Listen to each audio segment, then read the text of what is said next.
Good morning. It is Friday. Yay, whoopie-doo. I can't believe it. And let me tell you something. I said on Facebook, I think night before last, you've got kids, so you know about this. I love the song Bibbidi Bobbidi Boo. This week, pretend that your fairy godmother showed up and everything is cool and everything is going well and sing Bibbidi Bobbidi Boo, because if you don't, you're going to get a little bit down. We planned Paul Kiker being here about 3 weeks ago. Yes. Did we have a clue that he would be here the day after one of the worst in the doubt ever? Days and 2-week periods. Guess what? We're back up today. We're going up already. The futures look like that, yes. It's looking better, and it's looking better, and every time I know he's going to be on, I look at a financial something that happened personally to me. Well, stupidity is one of the things that I look at all the time, because I took all the money and pretty much gave it away, and didn't have a financial advisor. But last July, I began watching diesel prices closely. And I understand on the stock market, Exxon does well. There are a lot of the big oil companies who do very, very well. Well, the reason they're doing well is because this time last year, I was buying diesel for $2.79 a gallon. This year, we're buying it for $3.79 to $4.16. Now, that is $172,000 more in a 12-month period for the same amount of gallons, the same amount of work, the same amount of revenue. So is that why America is beginning to hold tight, not spend, not build? We kind of slowed down. Did the gas prices do this to us? Well, the gas prices had a little bit to do with that. In my picture, a whole lot to do with it. Well, they did. You know, the higher that. What do you buy? That impacts immediately as far as gas. What do you, as a family, spend a week on gas? That's a good question, because that's one of those things I look at it, but it's a necessity, so I try not to dwell on it. We're probably about $150 a week in gas between me and my wife as far as driving around, because it takes me a tank and a half a week or so back and forth. So you're probably spending $60 a week more this year than you were last July. Yes. Okay, 60 times 52 is several $1,000s. Yes. Okay. And that's discretionary money. That's a vacation for most families. Absolutely. A nice vacation. That's what I thought about today. Yes. I thought that's just a normal week's vacation, what we're spending, the difference in gas. Yes. So it's stopping some of the things you were pumping up and getting people to go back and do. It is. There's a lot of things that were putting pressure on the economy and the consumer this summer. But, you know, what's interesting on a side note is in the U.S. we can have a crisis, and rarely do we benefit from it. Of course, we had the Arab Spring, which was an added push to the rise of fuel prices, and they can have turmoil in the Middle East, but yet their pocketbooks get better because oil prices go up. Go figure that. And last night, $86 a drum. Yes. $86 a barrel. So we've actually seen a 6% decline in oil prices just in the past 2 days alone, 3 days. Have you seen any decline at the pumps? No. Unless you were in Nashville. Yesterday in Nashville, $3.44 a gallon. Yes. $3.44 a gallon, $3.63 to $3.72 in Jasper, but in Nashville, $3.44. So what's the difference? Well, it's, the companies are always quick to rise it because they don't want to operate at a loss. Kidding. Have y'all noticed and that? If they want to be slow to lower it, they can pad a little bit of profit in there. And it's not quite that simple, but that's technically the reason why the prices come down slower than when oil prices drop. I never put you in the hot seat. Today I want to know. I want to know, me personally, and forget all these people are watching. Drill, baby, drill?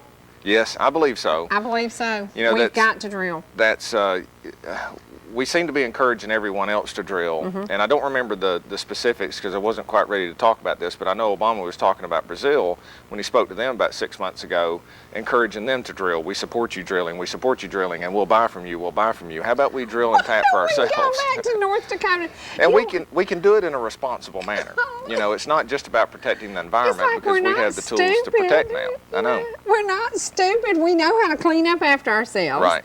We know how to do it right. Yes. Drill, baby, drill. Well, and what's interesting is we found these massive reserves in Colorado, and I can't remember the name of the specific area, but I have heard reports, or read reports, yes, between Anwar in Alaska and what we have in Colorado and out west.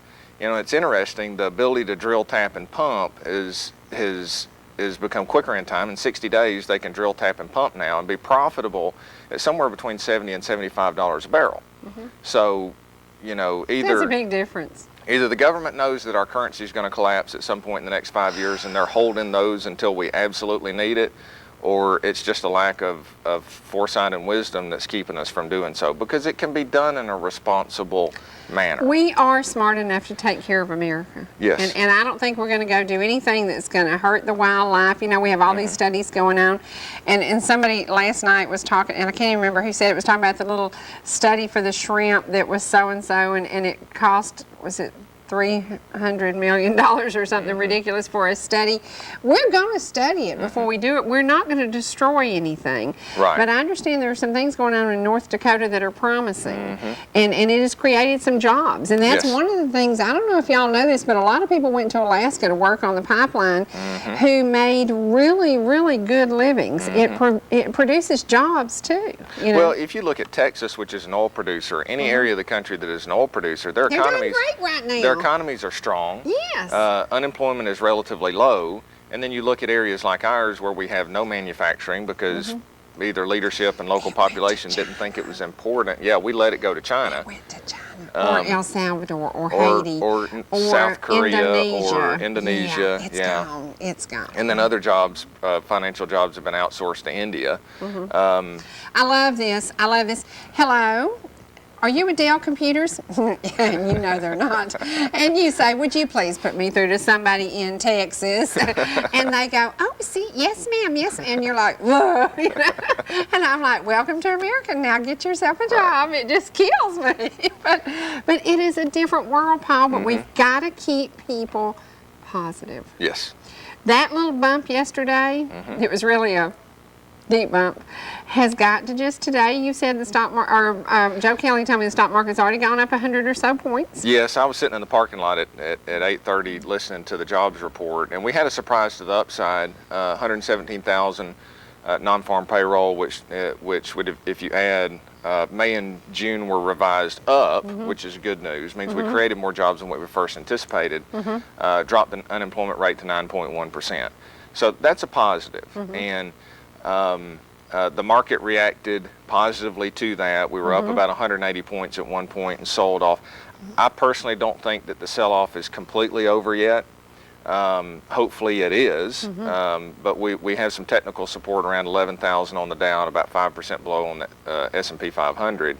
So we're a little bit in that no man's land from a trader perspective, which manipulates a lot of the market. Right. But if we don't have any major event take place, I still believe, based on the data that we see, that we're not going to see a recession this fall. A lot of the factors that we were facing and a lot of factors that have pushed us close to a recession are your political leaders. Give them a standing ovation. Gosh, yes. I mean, think about the drama. I will say this much. Oh, and wait, we got to read this. Okay. During all this, I can say that my friend Tom Graves is the best friend of the taxpayers. It was a privilege to once again call into C-SPAN and to tell the national audience that I think Tom Graves is the best taxpayer champion in Congress. I also ask the American people to please support Mitt Romney for president. Tom Graves is simply the best, and it is most important that we elect more men and women who will vote just like him. When I go to sleep at night, I can rest knowing that Tom will always put the best interest of the taxpayers first in all his decisions. It is truly an honor to have Tom Graves as my representative and be able to call him a good friend as well. And I have said someday I'll see this young man as president. We have got to support the people who are taking care of business and watching us and watching out for us. And as far as the rest of them, next year there will be election, and you have the ability to send them to the house. You can send them home. Yes, you sure can. All it takes is a little click. There you go. Okay, get back to it. But we got to share, because Tom Graves did vote against. And according to the polls, 73% of America did not support what just happened in Washington. Right. Well, the frustrating thing is they wait till the last minute. You know, Which was very nerve-wracking. I sent a letter to my clients saying, look, don't try not to worry. Don't worry. I've been anticipating this for 90 days. We saw it as a real risk to headline risk to portfolios, not necessarily economic risk, but headline risk. And this is the problem. The week heading up to all the news media that we're hearing, from Fox News to CNBC, you name it, they were telling people you're not going to get Social Security checks. This isn't going to happen. There was a lot of fear You mongering. talk about a little granny who walks to the mailbox on the 3rd of every month. Oh, yeah. And depends on that. That was a tough time. I saw more fear from the phone calls that were coming into my office, which is one of the reasons I generated that letter. Because a lot of people don't look at their portfolios and say, "Oh, Paul's taking care of me." You know, like we sold oil 7% ago in our portfolios because we saw a breakdown. Didn't want to sell it because I feel like it's going to do good long term, but we needed to protect principal, and that's part of what we do. But the fear that was generated from this lack of planning and lack of working together and lack of clear vision, both from the party that's in control and the party that's not in control together, basically shut down the businesses. Businesses were panicking, individuals were panicking. They're drawing their purse strings in, and that stops economic momentum forward. Now, all of these factors, along with what took place in Japan's rebound should be adding to the economic numbers going forward, could potentially put us off into negative economic numbers. I don't think that we're going into a recession right now. I'm more concerned about late 2012, 2013. If we're going to go back into a recession, more than likely it's going to occur then. But we do have forward momentum. It's tepid. It's teetering on the edge, and political debacles and drama like we experienced over the past 30 days could send us into another recession, but I don't think we're there yet.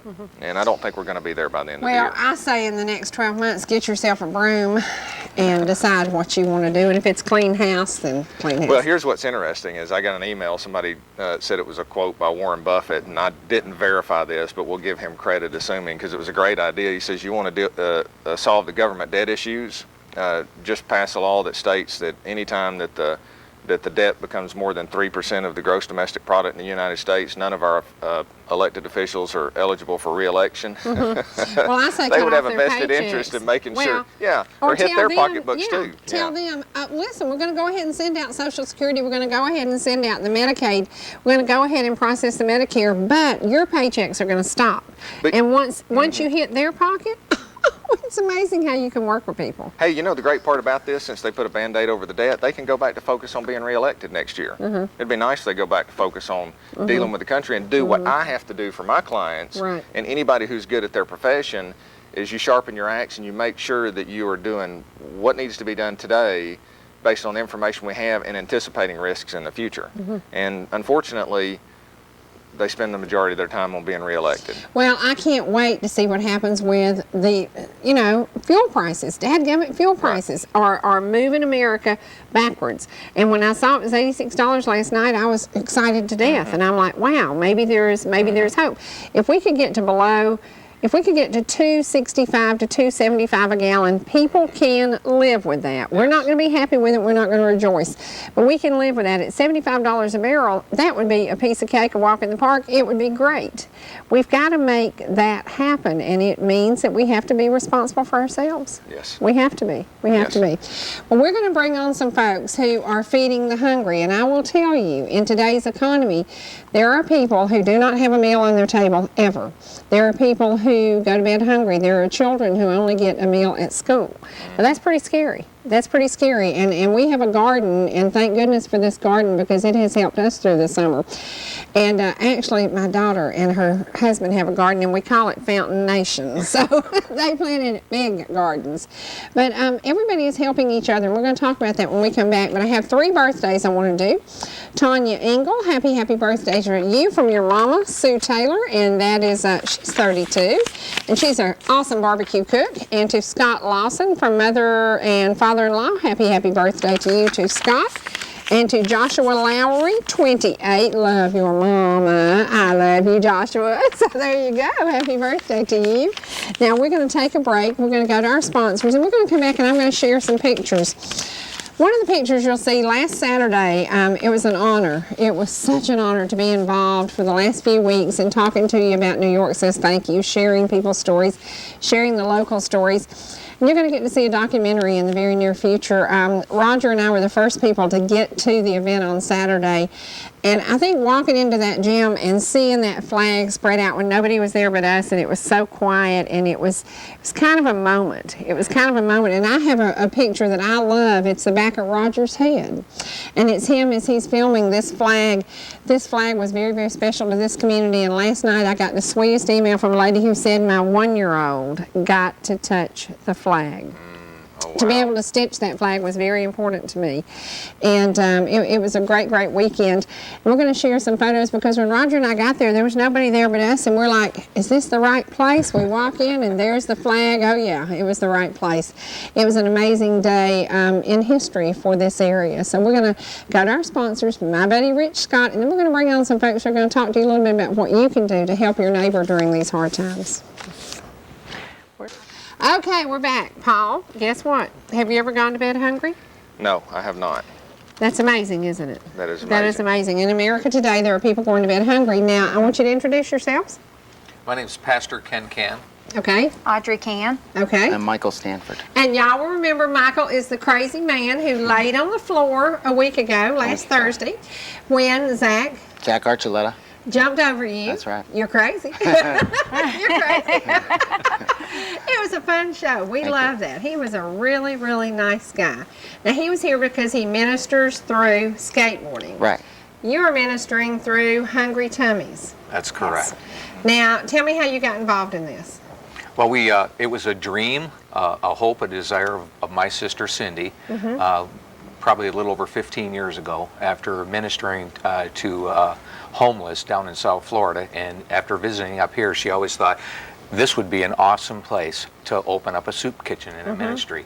And in 2009, that became a reality. And the name of your place is? Bread and Bowl Ministries. Okay, first time I saw the sign, I said, what in the dickens does that mean? And then the next week, I think we had a flyer on y'all, and it talked about it a little bit. Now, how many meals a week do you feed? We're averaging a little over 100 meals a day, so a little over 500 meals a week. Wow. Wow. Who is responsible for the kitchen, the cleanup, the cooking? Who does that? My sister Cindy, who's the director of Bread and Bowl Ministries, my wife Audrey, and my brother Dan. Wow. Wow. Now, how did you end up in this area? My brother Dan had been the first one that moved up into this area. Because I don't know if y'all have noticed this, but he's not from around here. I don't know, and I can guess where he's from because he sounds just like I used to before the good Lord removed me from Florida and brought me up here. And then I went real country real fast as I could get here. Now, so Brother Dan. Yes, Brother Dan, he had first moved up into this area. He came to visit and couldn't stand to leave. That's true. See? True. And then, that's the success story. Invited my sister and her family up, and so that became a vacation area here for them. And then later we had originally lived over in Hall County, and then... You don't fit in there either. You're not a chicken picker. And then through the ministry opportunity with Bread and Bowl, then we moved over here. Now tell us about your facility. Well, it used to be a church, the old Seventh-day Adventist church, and we were able to obtain that in 2009. And so we went through a time of renovation for about 60 days and turned the educational wing into a dining room with kitchen. And then the worship area we changed into a chapel and we opened it up so that we can use it as a multi-purpose facility, because there's many times where we use that because we need to set up tables and chairs in there. Yeah, so we have it for that and special events, and then we also provide an opportunity for worship on Sunday morning. Yes. Wow. That is too cool. And we tell everybody, I mean, this is an addictive place. You're not from here, are you? No, ma'am. No, I mean, we all the time find people who just visited and absolutely loved it. And how cool is it that you came here and now you are ministering and helping people? It's incredible. Really is. It's awesome. Can you tell me about some of the people you've met during this experience? We have had a really neat... From the very first day we opened, the question was, how many people do you plan on serving? And I said, well, today, none. And that's exactly how many we had, was none the first day. But it said, because it's establishing a relationship with people, letting them know that we're here, but then letting them come to us. How many did you prepare for that first day? I think we did for about 50. Okay. What did you do with that food? Well, the nice thing about it is you can always make leftovers the next day. Oh, yeah, that's right. That's And then we right. started having more and more people come. So Okay. Word of mouth? Yes. definitely. Okay. Yes, that's how it started. Then we did have an opportunity to use the local newspaper, and which brings us now to this incredible opportunity here. And I would Trust, say, yeah, and I would say the largest thing about this is you are providing service to people who never thought they would need help. You are feeding families who never worried about going to the grocery store. You're feeding families who had never applied for food stamps. You're feeding families who had never been out of job. I know people who've been out of job 16 months. It's incredible. Yeah, yeah. Yeah, when we first put our mission and our purpose statement together, our focus was going to be to homeless and families in need. But we have found where we are today and with our economy, the greatest need are our families that are in need, that are hurt and struggling, and they're just going through an incredible, difficult time. And they're trying. It's not that they don't want to. It's Right. that they're Right. trying. There's no jobs. There's no employment. And if you're in that gap, you know, where the government won't take care of you yet, but yet you can't find employment, you're the only one fulfilling that need. Well, I want to ask you something because I happen to be the mother of the world's largest, greatest gardener. She just gardens amazingly. Have people brought you fresh garden food? Absolutely, Yeah. absolutely. We have so many people that have donated to us, not only financially, but we have some businesses that will periodically give us things from their business, and then we have local farmers. We have someone who's bringing us eggs all the time, and we've had tomatoes and corn, and just it's awesome. That's and we awesome. love to get it because we get it and we cook it the next day. It becomes lunch, and that's really been helpful. Now, you're doing an August food drive, and you Right. said it's because the pantry is getting a little bare. Right. Okay, and the summer you found a greater need than ever? We have this summer, yes, definitely. And last summer we worked with the school, and so we were one of the school drop-offs, and we had huge need that last year as well. But in the summer we do see an increase, although I'm not so sure we'll see a big decrease after this summer. Based on what we're looking at Right. going in the fall locally, It's going to be tough. yeah, it's Yes. going to be another Okay. harsh winter economically. The good thing is, in the winter, you can make a huge pot of soup that will go so far. You Absolutely. can make chicken and dumplings that will go so far. You can make a huge pan of chicken and rice. You know, it's hard to feed all these hearty, healthy, hot foods in the summer, but man, in the winter, people are going to love this.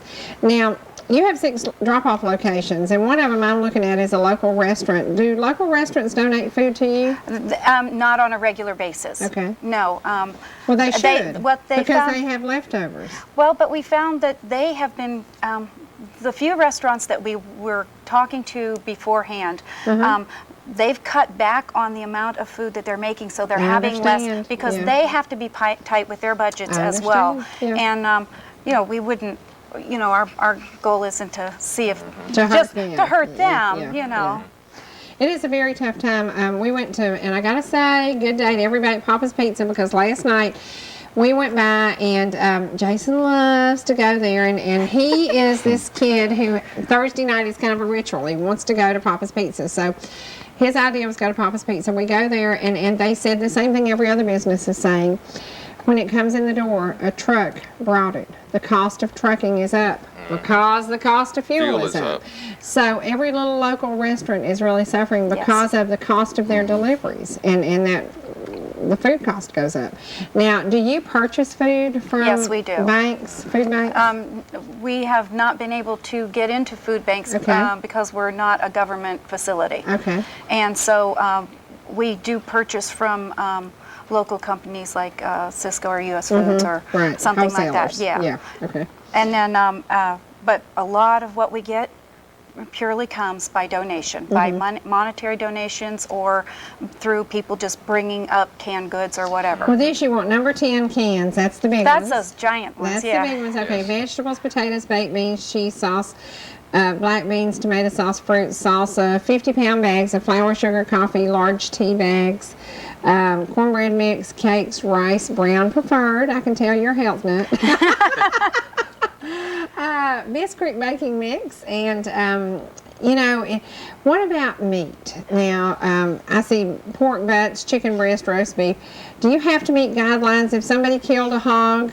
Oh, we can take if a hunter wants to go and kill a deer and Right. and get it all closed up and bring it up to us, we Get can it take it. processed. We Okay, can good, absolutely. good. So it needs to be We processed would before love they bring it to process you, before right? they Yes, bring it to perfect. us, Thank but you. that would be absolutely Well, I fabulous. can guarantee you this season, because is it 6 deer per person or 7 deer? You know, can I'm not kill sure. a lot of deer. Oh, I would love to cook it. Yeah, I see some venison stew in your future. Well, let so- me ask you this question. If all the churches in the community took out of their budget $1,000 and went to Costco, for example, and bought all this stuff, how big an impact would that make? Oh, huge. It would, I'm it sure would there's- make the difference.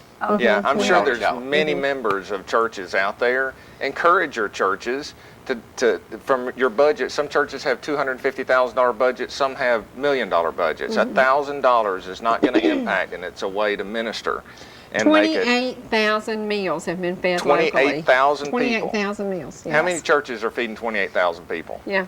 Yeah. Okay, Yeah. so that's a way that you can impact our local community. And then let's go to God's Word and see what it says. You know, Proverbs 19:17 said, "Whoever is generous to the poor lends to the Lord, and He will repay him for his deed." And he repays big time. Oh yeah, He repays yeah, big time. yeah. So His dividends are better than the stock market. So if we get active in the community and they Amen. find out about Yeah. you and we come together, we can bless those here that are in need, right? And what I would love to see is your drive come up and give you a cushion, 2 or 3 months worth Oh, of that'd be extra cool, food yeah. on hand, so that if we did have a crisis to where our infrastructure was blocked, you could still minister to people and still say, you know, it's by God's grace that we have this here to feed you. That'd be Now, you're involved because, Well, I'm the kid side of things, the youth side. the youth side of us. right? Which in these times, these kids need something fun to do. And, we came up here about a year ago and we really dedicated the park to the youth. And you're not from here. Tell folks Now I'm where from you're here. from. I'm originally from Michigan, but I am from Florida. Okay. Yeah, and we came up here, same thing, 12, 13 years ago, and just loved this community. Yeah, yeah. And we wanted to bring something fun for the youth. So that's why we're here. Now, last week you were on, and we brought Zach on, and we talked about the ministry for the kids, and truly, if a kid, idle time is the devil's workshop. Yes. Big time, Yes. big time. And it was very important to you to focus on keeping the kids busy and keeping That's the right. kids safe, and the parents feel good when they drop the kids off with you. Absolutely. Now, over at the facility where they're feeding, what are you doing? I'm at a different facility, which Okay. my facility is across from Taco Bell, all the way in the back of the big warehouse back there. Right. We have 10,000 square feet, so plenty of room for the kids. We can have a couple hundred kids in there easily. Probably daily we have 25 to 40 kids. They're in there all the time. Wow. We have Thursdays we have competitions. We have skate ministry on Tuesday nights where we're feeding the kids at 6. What do you feed them? What's an average? What do we feed them? Hot dogs? Wow, it's like last week it was, what was last week? I don't remember. I think it was You ate there. We had hot dogs and meatball subs, meatball subs. Yeah. meatball Yeah. subs. Yeah. and then and even there was spaghetti.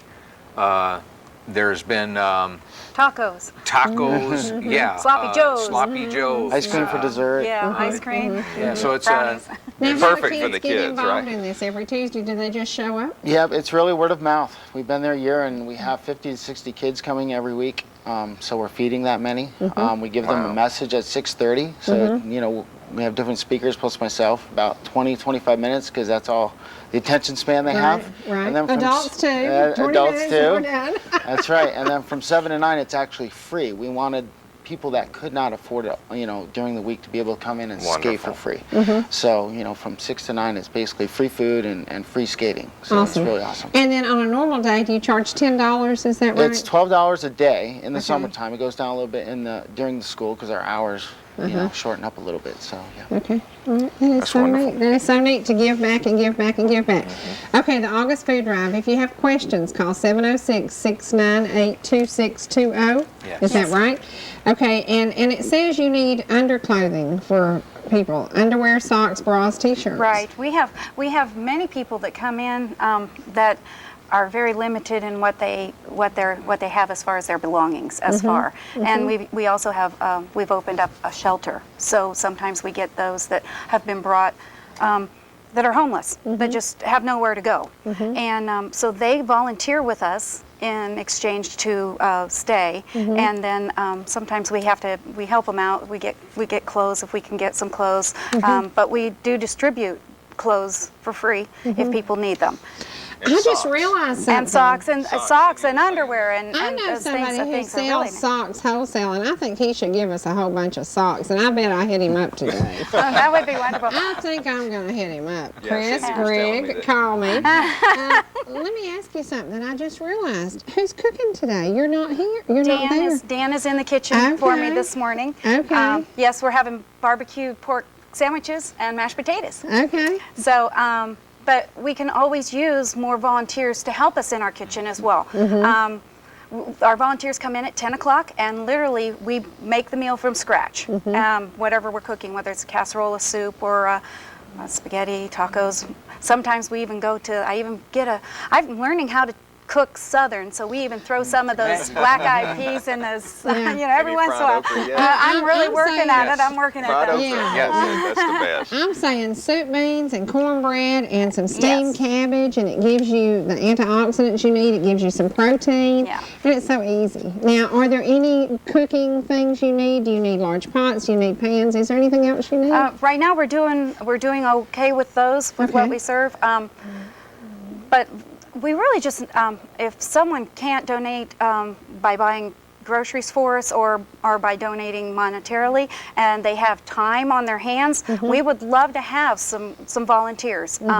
They come in at 10, work till about 3 o'clock, and it's cooking, serving, cleaning, and Witnessing. yeah, and 5 just hours, hugging people and letting them know that it's okay, and building relationships. You know, one of the things we found out in McCaysville when the community meal started, at first it was going to be for the hurting and the hungry, and then it was for the hurting, the hungry, and the lonely. And then it was for the hurting, the hungry, the lonely, and just folks who loved seeing each other. It just developed from just a few people that were hungry into a fellowship. And it truly is. It's like going to Sunday morning church at the First Baptist, but you don't have to dress up. Because you just see all these people you love and you just dress hug. up. Yeah, a little bit. But it is a fellowship. It is a fellowship. So now tell folks, give them directions. We're right behind the hospital here in town. So it's when you're pulling up Old 5, it's turning right up Southside Church Street and keep right on Southside Church Street. So don't do the circle around the back, but just keep going right up the hill, and the road ends right at Bread and Bowl. Okay. You know, what's wonderful about your location is I would know for any of us it would be very hard if you're trying to show up. It is a place of least resort, and they're right in the center of town, but it's private as can be. So it's you've got the best of both worlds right there where you are. I think it's absolutely Because some wonderful. people are like, I don't want anybody to see me going in that Yes. place. I don't want anybody to see that I need help. When in reality, people need help who've never asked for help before. Right. So, And I would encourage anybody who's watching, it's okay. You know, Yeah, we're it's in an okay. environment, sometimes you do all the right things and horrible things happen that are outside of your control, and that's what an appropriate. How appropriate. This is the lady who is the leader of the meal in Copper Hill, Tennessee. Her name is Loretta Loudermilk, and today she is 75. Oh wow. Today she is 75. Happy birthday. And she will work like a 19-year-old today.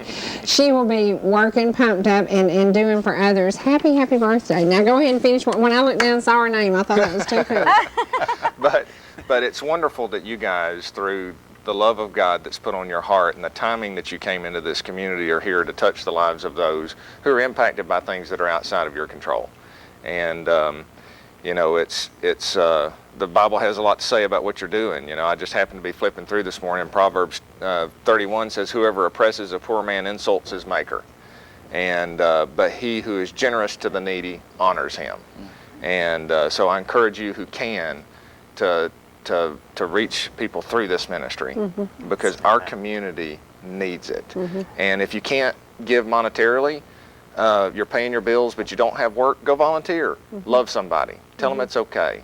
Listen to them and be there. We don't have to fix them. God's there for them, but showing love can Now, save a life. And if you're a deer hunter, do you have freezer space for deer meat? Yes. Sweet. Okay, cool. So if you deer hunters go out there and your wife says, you can kill it, but don't you bring it home, because I'm not fooling with that stuff. I can tell you, as a deer cooker, I have cooked a whole lot of that stuff, and it is a really, really good meal. Yes. So there you go. I say your freezer will be full. And I I'm know your excited heart's about full. that. Well, I know your heart's full. That's very, very obvious. And isn't it funny how God sent you to LJ, Georgia? Amazing, amazing. is. Now, can we ask prayer for your sister today? I understand something's going on. Yeah, she's with her and my dad are with my mom. My mom's having surgery. They took her to the hospital last night. She was having some blood clots for the second time in her leg, so she was having surgery In this Jasper? morning. And she's at Mountainside in Jasper. Okay, Yes. all right. So everybody Thank pray you. for the family. And to your sister, Cindy, I guess we're lucky she landed here, huh? Yes. Yeah. Yep. Yeah. Amen. Yeah. We sure are. Yeah. And skate park hours are what? They're noon to 9, Monday through Saturday. I also brought you a little gift. How cool is that?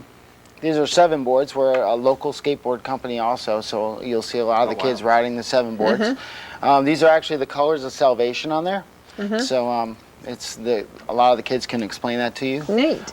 Can I give these away on the show one day? Absolutely, That would be yes, so that cool. would be awesome. That would be so cool. We do That have is a so program also. If you go to church and you go to skate ministry, you can skate free at Found also. Wow. So we're offering that community. All they have to do is go to church That is cool. and skate ministry. Did you hear the story of our friend Jimmy Pearson, who's the lead singer for the Diplomats, came to our house and got on a skateboard and was going down my very long, very curvy driveway? Oh, no. He had a little accident. Oh, no. He's about 65 years old. Oh, wow. And the poor guy should have known better. He was glad he was brave enough to even try. He was a little cut, banged, and bruised. Oh, wow. It was a fun day. I looked and I said, what is he doing? Whoa, there he goes. That was it. Wow. And there he goes. Uh-oh. Thank you so much. Thank you very Thank much for you. what you do. Thank you. We're going to take a break and we're going to go to the community calendar and we're going to show some pictures that were taken. You might see the back of Roger Newton's head, and I will tell you that he has done a special that will air September the 8th at 9 p.m. This is Thursday before 9/11. I would venture to say every single person in our viewing audience knows exactly where they were the moment 9/11 happened.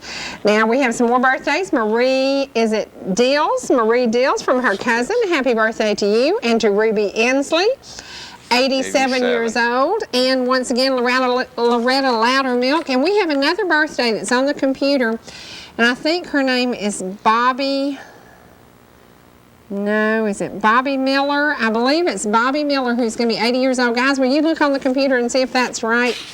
Who is celebrating her 80th birthday on the 6th tomorrow. So we're going to take a break. We're going to go to community calendar, and we're going to show these pictures. Now, this was Saturday when Roger and I showed up. Very quiet in there with that big flag, and very really made a statement when you walk in and in the silence, and there lays that flag that has been tattered and torn. So we're going to show some pictures of that. And remember, Roger's special will be September the 8th at 9 p.m. just before 9/11.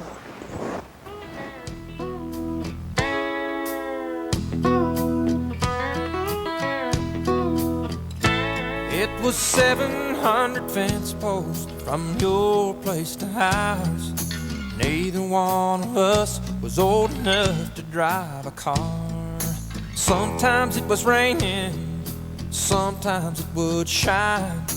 We wore out that gravel road between your house and mine. I'd start walking your way, you'd start walking mine. We'd meet in the middle, meet that old Georgia pine. We gain a lot of ground, 'cause we both give a little. Ain't no road too long, we meet in the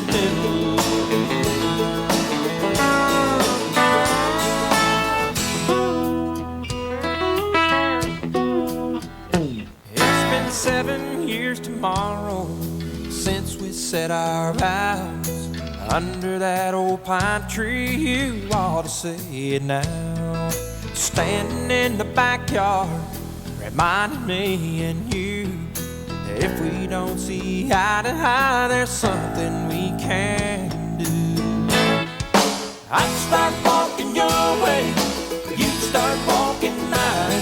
We meet in the middle, meet that old Georgia pine. We gain a lot of ground, 'cause we both give a little. Ain't no road too long when we meet in the middle. Babe, I love the way we work it out. That's what love is all about. I start walking your way, you start walking mine. We meet in the middle, neath that old Georgia pine. We gain a lot of ground, 'cause we both give a little. Ain't no road too long when we meet in the middle. I'd start walking your way, you'd start walking mine. We meet in the middle, neath that old Georgia pine. We gain a lot of ground, 'cause we both give a little. Ain't no road too long when we meet in the middle. I start walking your way, you start walking mine. We meet in the middle, neath that old Georgia pine. We gain a lot of ground, 'cause we both give a little. Ain't no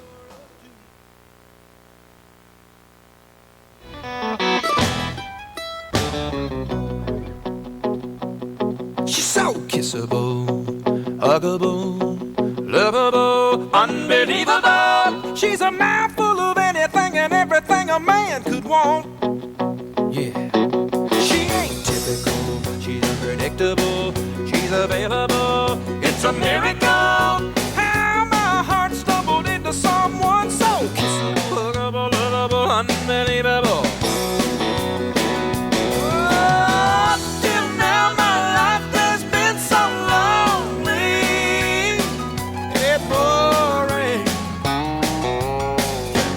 I would find someone so elegant, intelligent, heaven sent, all my money spent. I put a big down payment on that itty bitty diamond ring. She's so beautiful, it's undisputable, it's undeniable. She's gotta have a ball. She's music to my ears and makes my heart sing. So kissable, huggable, lovable, unbelievable.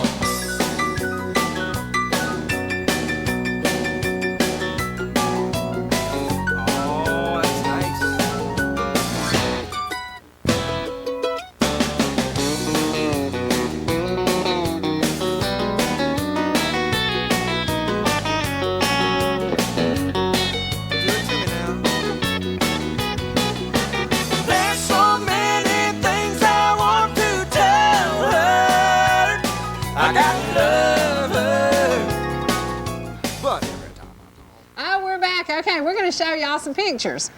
Now, Paul went on a little trip to Colorado last week, so you weren't in town for any of the hoopla about the 9/11 flag coming to Gilmer County. No, unfortunately, I missed As that. it came to Gilmer County, it also stopped in Ball Ground. And Christy Easterwood, thank you so much for your pictures. And I've tried her DVD on my computer, my DVD player, and I can't get it to play. So, Christy, if we can figure out a way to program it, we need to do that.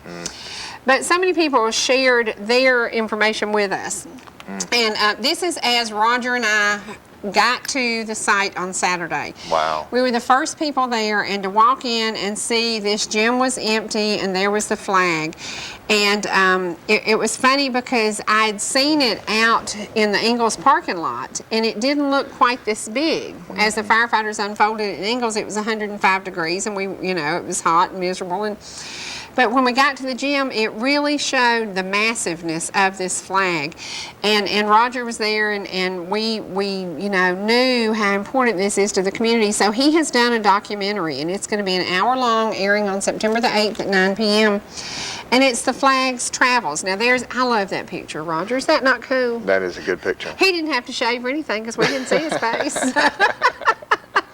But it is doing his job and doing my job to be there. But Lucy Harris had asked that I be a part of this. And when they sent me the email and said, we would like for you to stitch the flag, I was blown away because I thought, you mean I get to touch it? Well, yeah. It's an honor. And it was amazing. But that flag is it is really, really something else. And I can remember as that needle was coming through, and I'm thinking, this really is a part of American history. And this flag will be on display at the 9/11 Museum in New York.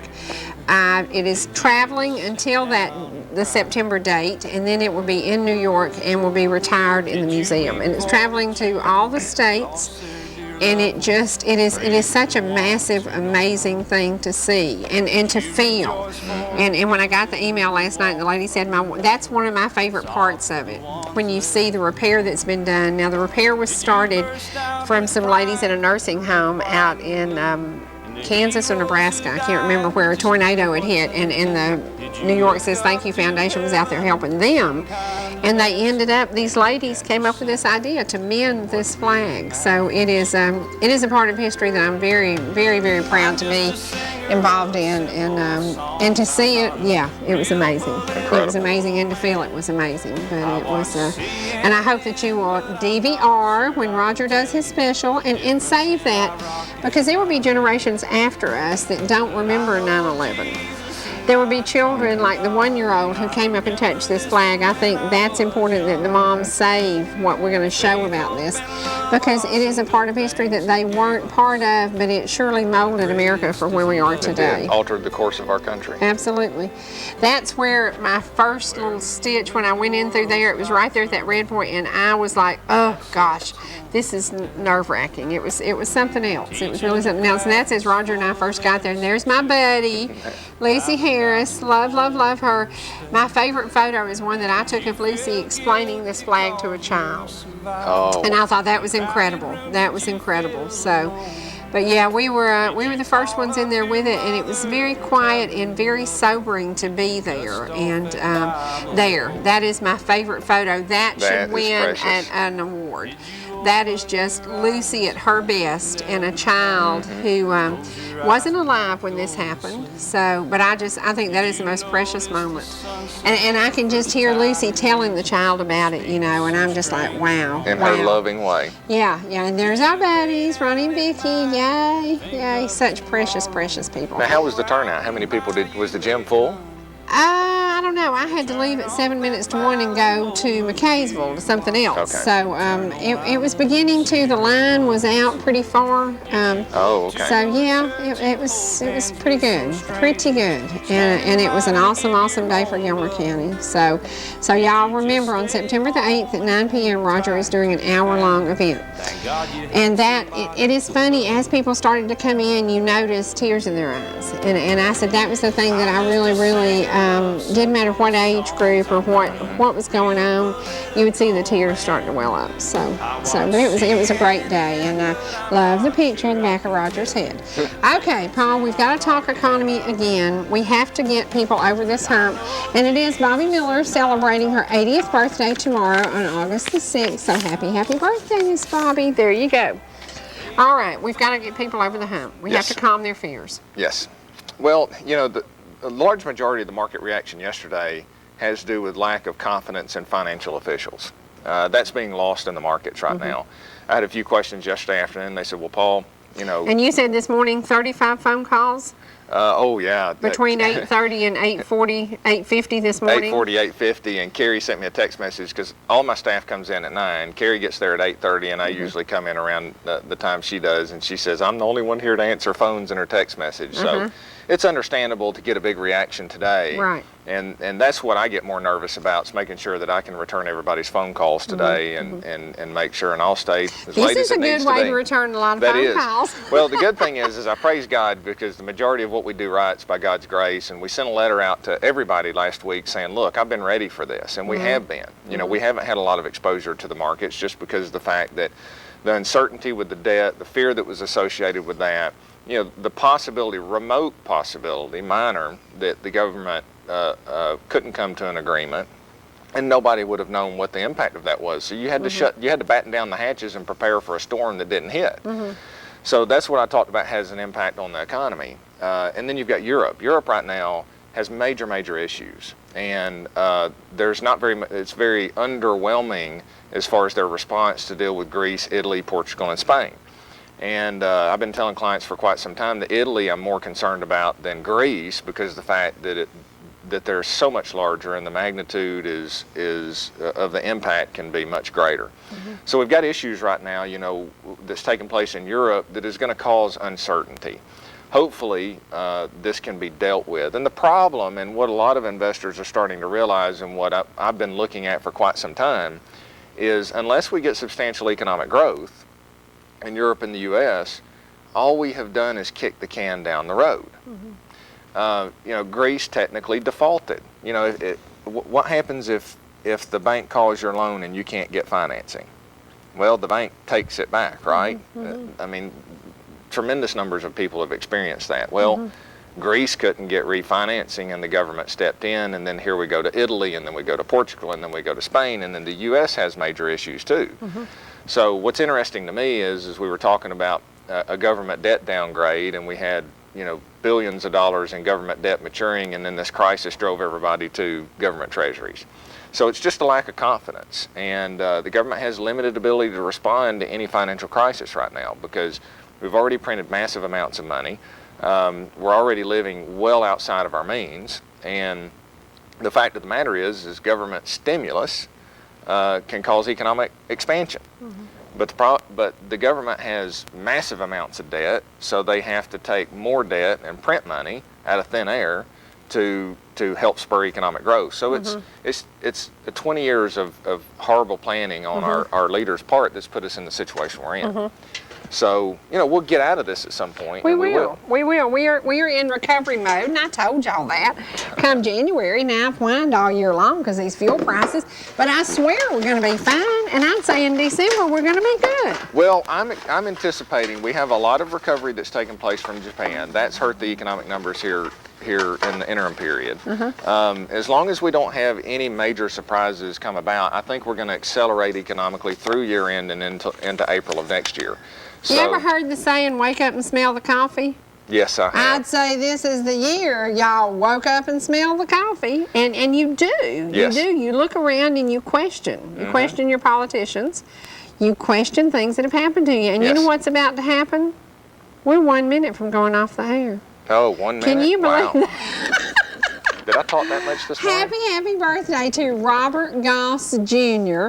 Now, this family, Freddie's known him forever, and I think he said his nickname is Hambone. So, Hambone, happy birthday to you, and you are the winner of our birthday cake today. Oh, wow. You know, we are able to give away birthday cakes because our sponsors help us out, and it is very important in this tiny community that we help each other. We talked a lot about that today. That's why Paul didn't get to shed all the light we needed to, but it was important that we share the message that we shared today. Please help your neighbors. Please show up and do something for somebody else. It'll come back to you 10,000 times.